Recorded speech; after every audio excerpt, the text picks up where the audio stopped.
Today, the state's top court in Columbia heard Planned Parenthood's challenge to the fetal heartbeat law, which makes it illegal for a woman to have an abortion after a fetus heartbeat is heard. An issue we've talked about all week. State House reporter Caroline Yaffa is there and has more.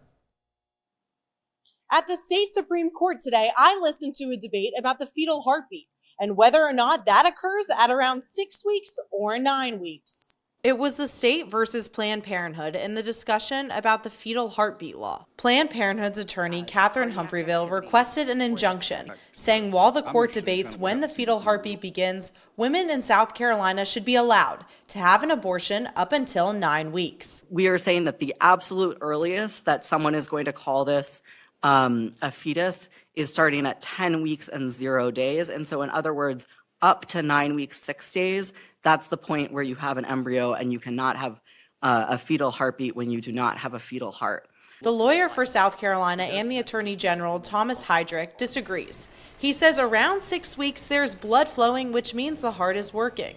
We know at about 5 or 6 weeks of pregnancy, depending on the pregnancy, an unborn child's heart starts to perform the function of a heart. Justice John Few asked several questions about how healthcare professionals' opinions may differ. Would you agree, though, that when medical people would try to answer this question, that they would see one person might see it differently than another person?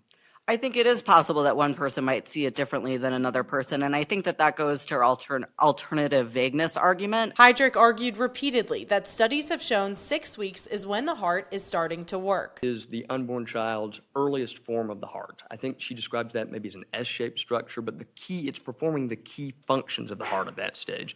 So that would be where we would say the line should be drawn at that point. It happens to coincide somewhere around the 6 week range. Director of Public Affairs at Planned Parenthood South Atlantic, Vicki Ringer, told us that they are fighting to give women bodily autonomy in South Carolina. In Columbia, Caroline Yaffa, Count on 2. State Attorney General Alan Wilson released a statement on the arguments on the Fetal Heartbeat Act, saying, quote, "We thank the justices for their attention and thoughtful questions and look forward to their ruling.